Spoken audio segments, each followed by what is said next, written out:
Today we do the book of Nehemiah. So Nehemiah has 3 chapters. So part 1 will consist from chapter 1 till chapter 6. So Nehemiah takes off in the place where we continue off past the days of Daniel and past the days of Jeremiah. So remember how the Jews were captured and they were taken to Babylon, and the North Israel was captured by Assyria. So they're all scattered all over the nations. And Nehemiah remembers of how God said, if you transgress, I will scatter you abroad over all the nations. Meaning, if you break the rules, if you break my commandments, my statutes, and my judgments, you will be all over the place like sheep that have scattered without a shepherd. So Nehemiah finds himself in this place. But Nehemiah right now is in a good position. He is a cupbearer / governor under King Artaxerxes. Artaxerxes was also a part of the time during Esther, but that could have been Artaxerxes, one of the successors or predecessors of Artaxerxes. We don't need to be too accurate regarding history.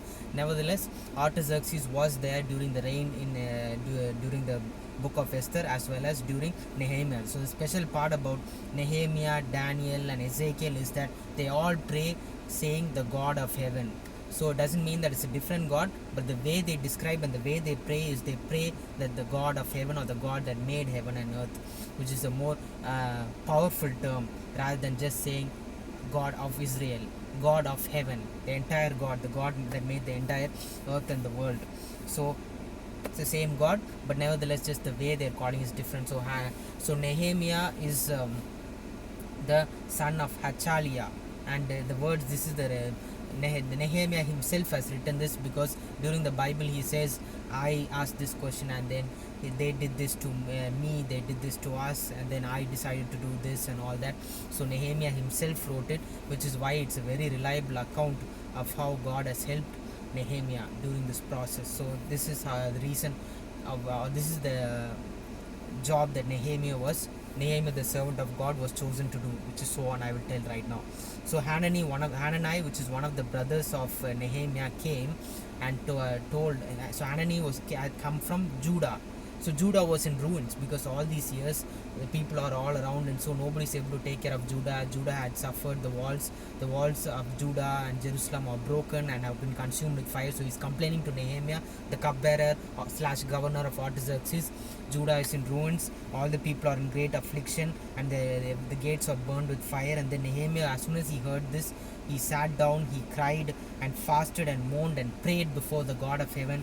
And he started to repent. He knew that it was because of the anger of God, because the Jews all around the different countries were worshipping Baal, they were doing idol worship, and he knew that is why this God's most holy place, that is Israel, is now in complete ruins. They don't even have a proper gate, they don't have a wall, the temple is destroyed, and God gives the burden on Nehemiah's heart that he must do something about it. So before Nehemiah doing something about it, he prays for repentance. He says, I beseech thee, O Lord God of heaven, the great God that keeps the commandment and mercy to those who love him. So God keeps his covenant and mercy to those who love him. His promises go to those who love him. If you don't love God, if you don't respect God, if you don't believe in God, then your commandments, his covenant does not work for you, and the sacrifice, nothing works for you. So if you want to be a part of God's promise, you need to follow his commandments those days. And now it's commandments as well as the blood of our Lord Jesus Christ. So observe his commandments. So hear the prayer of thy servant, which I pray thee day and night for thy servants, and I confess the sins of the children of Israel, as well as the sins of me and the sins of my father. We have all sinned. We have not followed thy commandments, thy statutes, and thy judgments, which you have commanded our servant Moses, says Nehemiah. So what all were commanded to Moses, it did not stick with the generation of Moses. It was for generation and generation. Only then God will bless the seed of Abraham, the coming descendants of Abraham, the coming generation, the number of Israelites will be like the sand of a beach, or as big as the sea. That's how much the number will multiply, and they will flourish only if they decide to keep their side of the covenant with God by following the commandments, statutes, and remembering the judgments of God.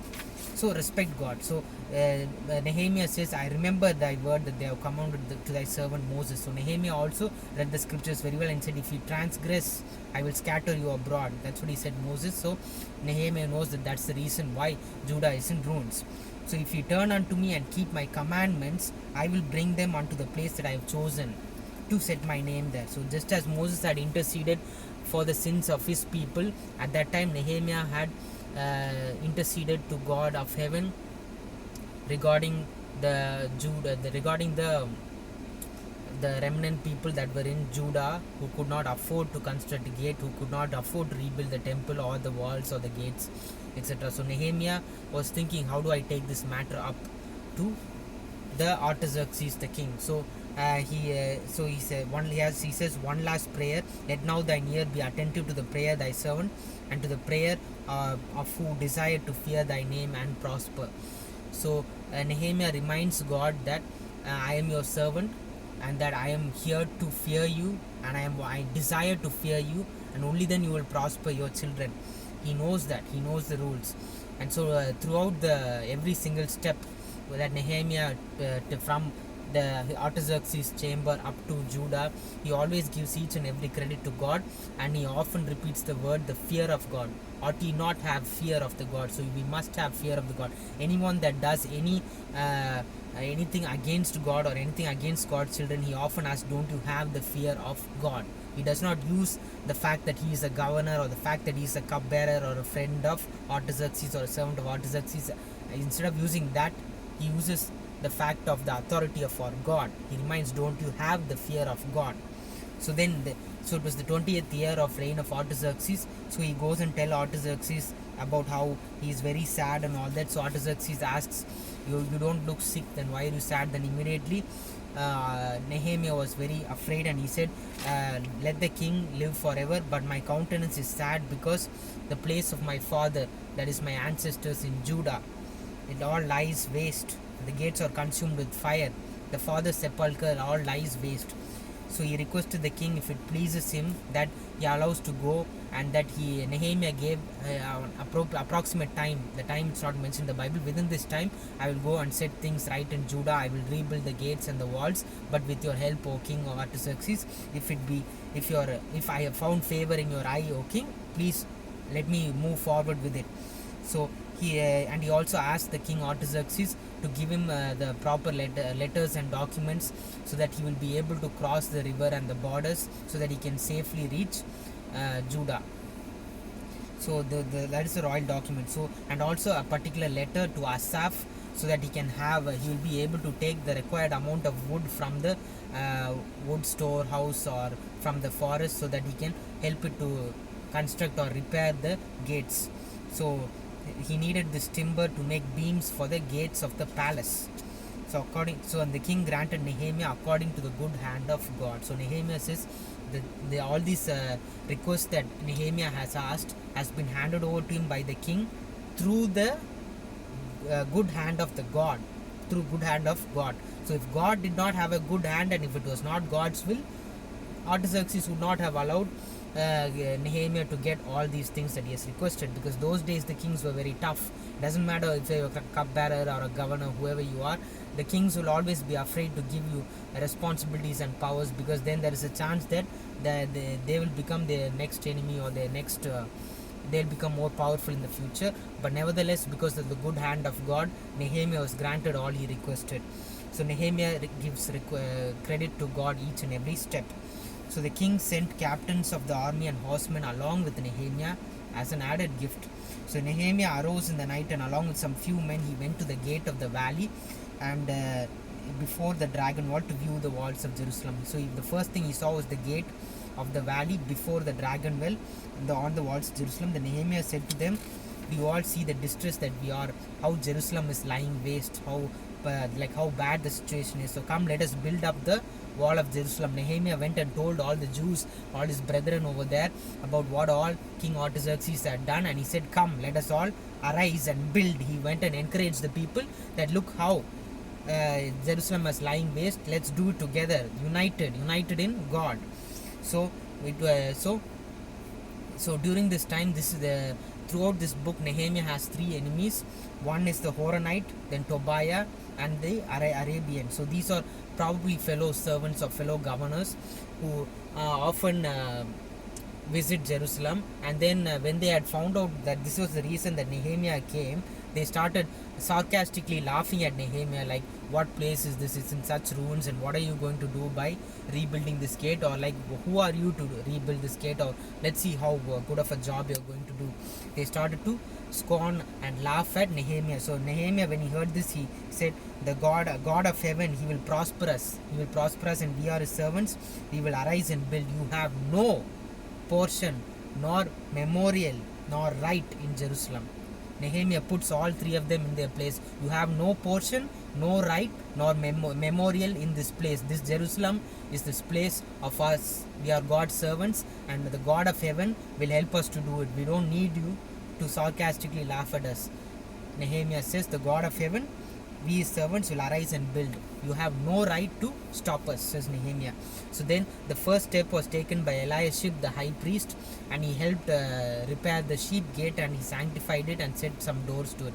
Then Nehemiah allots people for the repairing the dung gate, the horse gate, and to fortify the Jerusalem broad wall, then the fish gate, and then the old gate, then also the gate in front of the great tower as well, and also between the sheep gate and the goldsmiths and the merchants. So this was all just the allotting. There were several names like fish gate, horse gate, dung gate, and all these gates, and sheep gate. So Nehemiah was allotting the several people to because certain areas the walls were damaged, certain areas there was no wall at all, and it had to be started building from scratch. So it was very difficult. It's like even if you start constructing a wall from scratch, it's much easier, but if you see certain certain broken walls or certain like inconsistent walls, repairing it and fortifying it might be more difficult than constructing something new.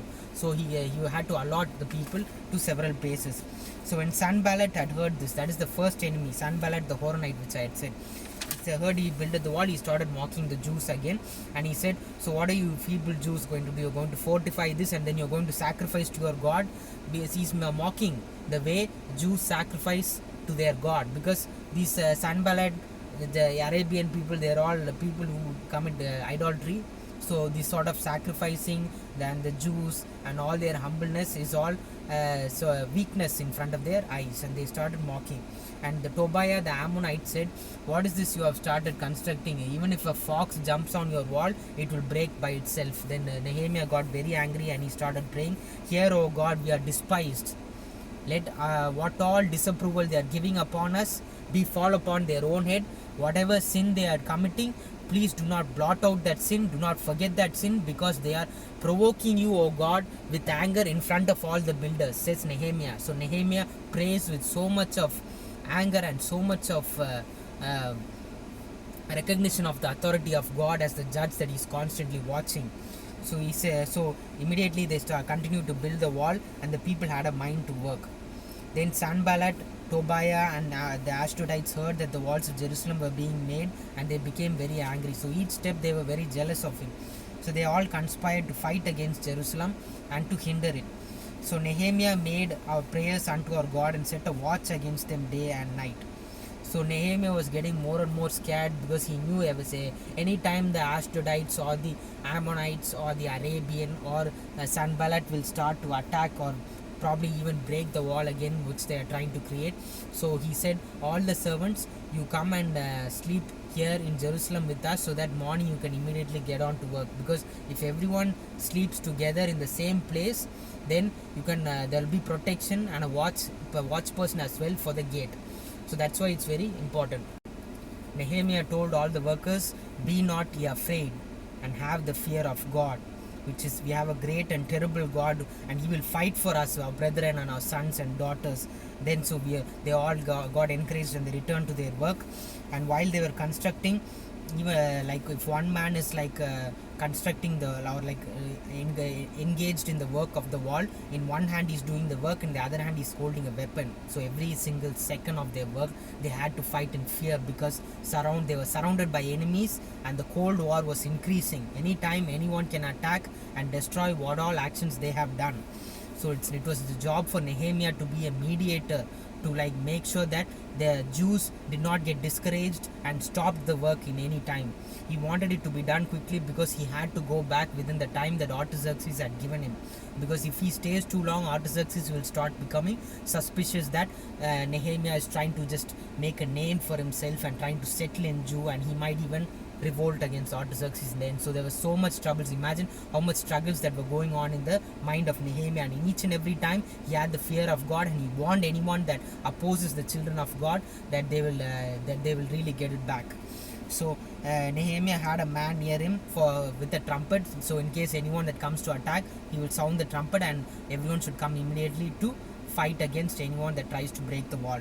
So anyway, till now nobody touched the wall. They were just trying to be cunning and try to discourage them. So anyway, next one was that since Nehemiah had made everyone to lodge within the wall of the gate, all the spouses of the workers started to complain that, see, most of these people are poor people and we depend on daily wages. And so that was the first complaint against one set of the workers of the Nehemiah. The second set was some people who were working in the gate of the wall had to force to mortgage their place, or to give their existing house for rent, because they could not afford anything. And a third group of people, their complaint was they had borrowed money to pay for the king the taxes, and now they are not able to repay the interest and all that, and they became like landless people who are now poor. So Nehemiah was very angry, and he shouted at all the nobles and all the officers of the Jews, saying that why are you keeping interest on your own people? Are you trying to sell off your people back to us? That is those who are with Artaxerxes. Keep your people safely. Stop trying to sell off your own people. Do not put interest on whatever loan they have got. They will pay it when the time comes. Right now the wall is what's important, and he made everything back to normal. So he advised everyone ought you not to walk in the fear of God, all the officers and officials of the Jews. So then Nehemiah called the priests and took an oath along with all the workers that the work must be completed, and that anyone, and then Nehemiah shook his lap and said, anyone that decides to not complete their work, God will shake you off from your houses, and He will shake you off from these buildings, and you will not because you have kept a promise along with the high priest and in front of God. So the people did according to their promise because of the fear of God. So then Nehemiah was talking about how he and his brethren, even though they were governors, they never even ate of the bread that the governors were supposed to get in their court, because that would mean that they are causing an unnecessary tax burden on their people, and that it also includes extra 40 shekels of silver cost, probably in the tax or something. And so Nehemiah said the governors before him, they all used to eat the best bread that the governors got. So Nehemiah said, even though that he's doing so much of work for the people of Judah, Jerusalem, he's telling God, please remember all this hard work that I'm doing for them people, and don't I even deserve bread? Please remember me and keep good thoughts upon me, or keep good actions upon me, or in a different way, please bless me, oh God, he says. So So the statement of confidence that Nehemiah shows that he knows that God is the judge and judges favorably those who sincerely seek to do His will. So then during the final stages or the pre-final stages of completing the wall, Tobiah, again Sanballat and Geshem the Arabian, they wanted to distract the construction. So 4 times they had sent notice to Nehemiah that they wanted to meet him and have a meeting with him, but Nehemiah knew it was just a trap and that they just wanted to find a way to stop the construction. So all 4 times Nehemiah rejected it. Then the 5th time, these three cunning men, they sent a letter saying that we want to meet you, otherwise you will tell Artaxerxes that you just want to finish the completion of the wall and reconstruction of Judah and Jerusalem, and that you want to become the king and then revolt against Artaxerxes, your ruler himself. Then immediately Nehemiah came and he said, Nehemiah had known that this was the technique that they were used during the politicians in the phase of Ezra while trying to rebuild the building. So he knew that time it worked, but this time it's not going to work. He told all those three governors, saying that you have all created this own thing by your own heart, and you know that I have not said that. And then Nehemiah prayed to God, "Oh God, please strengthen my hands and strengthen the hand of your servants to finish off this wall." Then Shemaiah, one of the men, told Nehemiah to meet him in the house of God, that he wanted to discuss something, and that we need to shut the doors of the house of God, otherwise someone might come to kill you, Nehemiah. So Nehemiah knew Nehemiah pondered for a while, and he felt that Shemaiah was sent by Tobiah and all his enemies, and Shemaiah was not sent by God, so he refused to meet him as well. Then finally Nehemiah completed the wall in 52 days. So all the enemies heard thereof it, and all the heathen, those that do not believe in God, they saw that, and all their eyes were like full of jealousy, and Nehemiah could see that, feeling that they were depressed, but they knew at the same time, they reluctantly knew that it was all because these people had obeyed God. That's why they were able to complete the wall along with Nehemiah, because it was such a formidable task. It's very difficult to fortify these broken and repaired walls. Like I said, it's easy to construct something new, but it's difficult to fortify something that is broken and old and wasted, as well as patch it up with new walls as well. So, and then for the finishing, Nehemiah set up the doors, porters, singers, and the Levites were also appointed. Then after finishing, Nehemiah finished his work, and he had finished the doors. He had given the charge over Jerusalem to his brother, who was a faithful man and feared God above many. So Nehemiah did not take over or become ruler of Jerusalem. He gave it to his brother Hanani and Hananiah, because they feared God above the other Jerusalem officials. And so his work is done regarding the wall of Jerusalem and Judah. And this ends part 1 of Nehemiah. We'll do part 2 next later on. Amen.